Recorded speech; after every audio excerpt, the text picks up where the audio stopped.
What's going on, everyone? It is me, the Lone Vault Wanderer, and I'm here with MrMattyPlays doing a dual com on remasters. So, if God, you haven't, I'm sorry. No, we're continuing. Oh, this, we man. are. Yeah, of course. I went to introduce myself because I heard like a brief pause. I was like, No, these are the greatest. These are the greatest when we make mistakes and we leave it in. Every week. So, Matty, would you like to introduce yourself? Salutations, everybody. It's Matty here today. I'm invading Lone's channel. How's it going, guys? That's brilliant. And today we are discussing remasters because if you haven't noticed, there have been a lot of remasters being released and being announced lately. So just from the top of my head, all right, BioShock the Collection, Red Dead Redemption, Batman Arkham, what else? Fucking Skyrim, Assassin's Creed, and that's just going off the top of my head. And that's there's probably all in many, a couple of months too.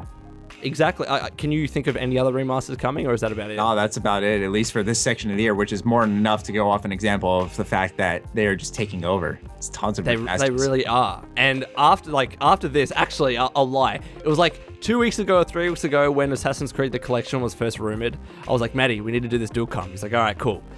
Fuck, I'm busy this weekend. Then Red Dead Redemption rumors remastered came out. I'm like, all right, we're going to finally fucking do this dual com now.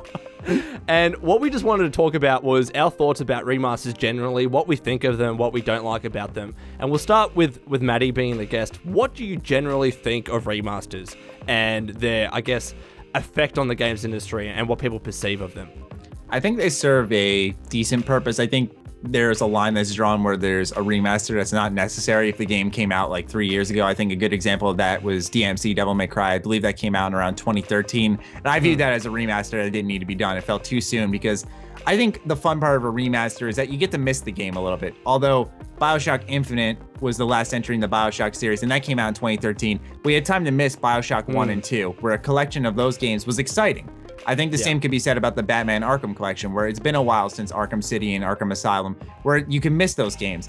I also think that remasters play a good part in the industry in the sense that, you know, you get to catch up gamers on what they may have missed in a nice collection. But on the other hand, I think it's counterproductive because you look at PCs where you could get the same type of games on a Steam sale and they run on the best performance, the best graphics, that type of stuff. And I'm not saying that from a master race perspective. I'm just saying that you see these remasters being almost overpriced, right? Yeah. And so I think it could also be a detriment to the games industry.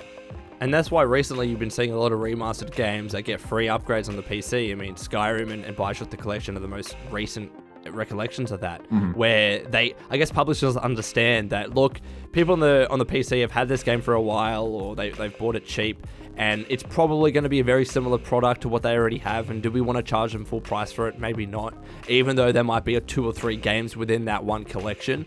But I guess there are a number of different points to make. First of all, sometimes I need to sit back and think, you know, when I see a lot of remasters being released of games that I've already played, I think, oh my god, you know, I've already played this was just a recent game. But then I need to think, how many millions of gamers haven't played these games, you know, and having this renewed focus and also renewed graphics in a lot of these games that we love is good for other gamers that haven't played those games. So if you haven't played an Assassin's Creed, if you haven't played a Batman or a Red Dead Redemption, and you now own a PS4 and Xbox One, remasters are good in that sense because it's very unlikely that you're going to go back and play that game on the 360 or the PS3 or even as an old game on the PC because it might not look that good.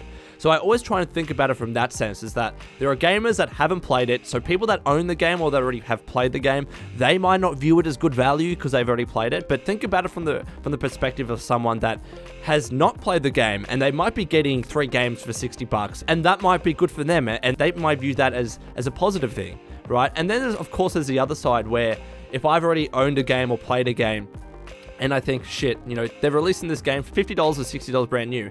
And the example of that is Skyrim.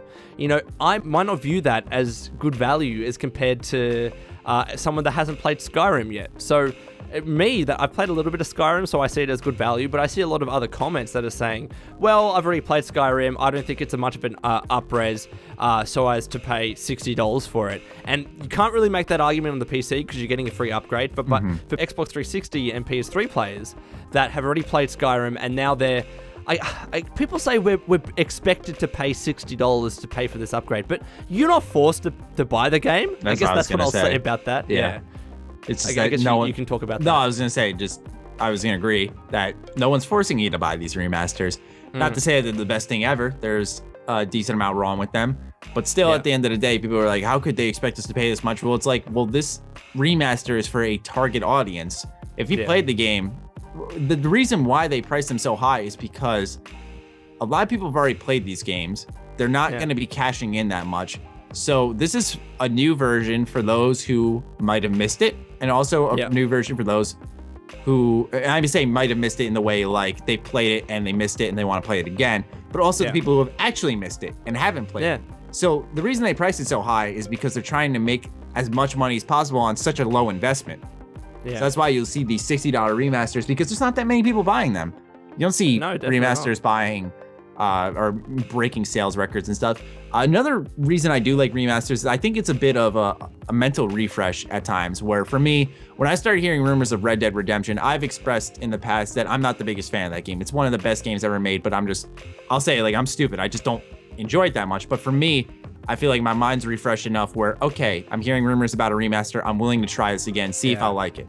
So I think there's that other part of it. That's a small percentage of people have this remaster created for them because maybe now they're ready for the game. Because I've tried Red Dead 3 times. Maybe this 4th time, I'll really actually like it. You know, it's this fresh experience. There's rumors of Red Dead 2 and whatnot. So maybe now would be the good time where, okay, let's give this a whirl. Let's see how this is.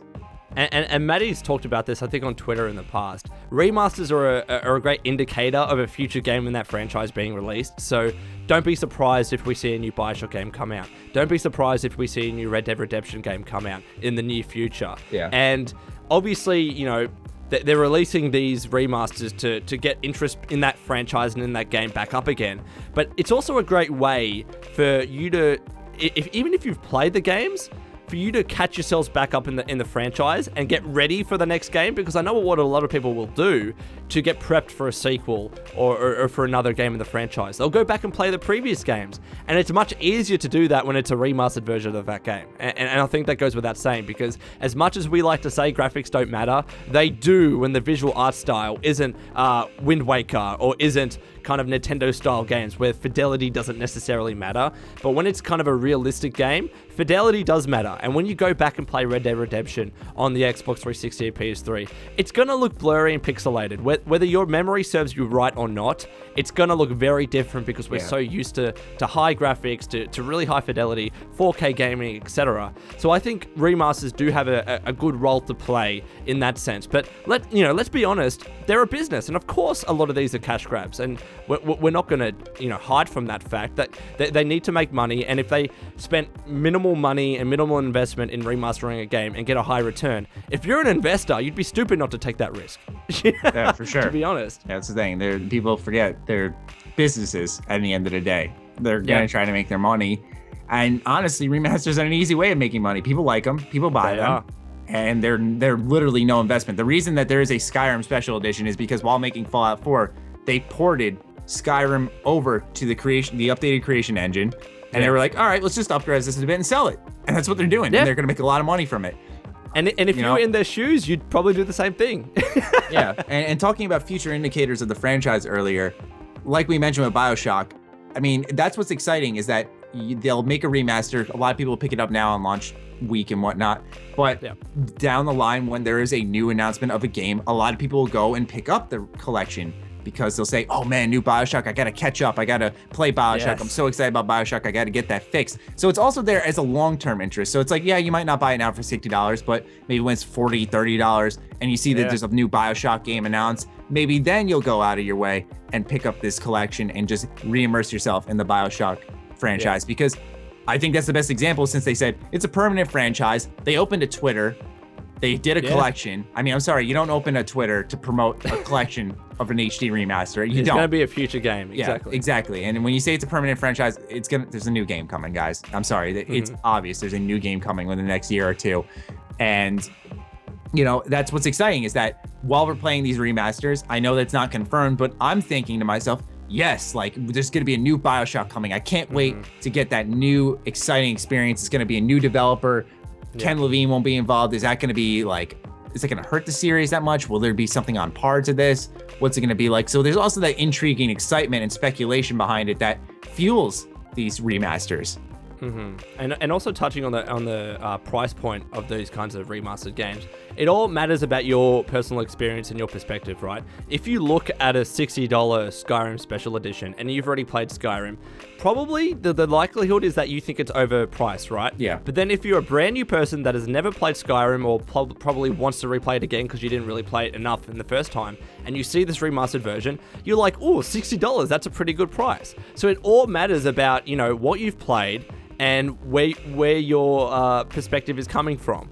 So if you think something is overpriced, that's fine. Just wait for a sale. And you can do that because eventually everyone knows that games eventually go on sale, especially on Steam. And if I could, 1 to 2 years down the line, pick up a Skyrim Special Edition for $10 or $20, I mean, that's awesome, right? Absolutely. Especially because Skyrim's the best example if you're a new player, you've never played Skyrim before, if you're spending $60, I mean, I put 300 hours just into the vanilla Skyrim before DLC and everything. So you're getting your money's worth if you're spending $60 and you've never played Skyrim before. But if you played it before, I mean, I'm sorry, but once again, I said in the beginning, no one's putting a gun to your head and saying you must buy this Skyrim Special Edition or else I'm going to pull the trigger. No. The only one who's pulling the trigger is you on buying it, okay? So if you don't think it's worth your money, you think you're interested, just play it later. That's fine. Yeah.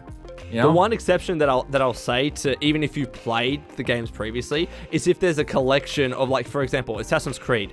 If you've already played Assassin's Creed 2, Revelations, and Brotherhood, right? Mm-hmm. But now they're all being released, all three, at $60, that's good value. I'd argue that that's good value, even if you've already played it, and especially if you haven't played it. And because I've played Assassin's Creed 2, not Brotherhood or Revelation, so you better be sure that I'm going to be picking that up, because I think it's a pretty good price. So I haven't played Brotherhood or Revelations. I played Assassin's Creed 2. They're very good.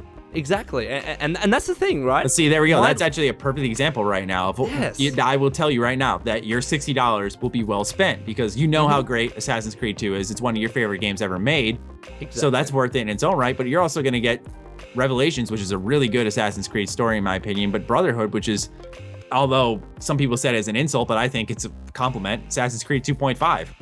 Yeah. Great game. It's a good thing. Assassin's Creed 2 was good. Yeah. Give me more. So exactly. So you'll love it. And that's why that's a perfect example right now. Ladies and gentlemen, that was not scripted.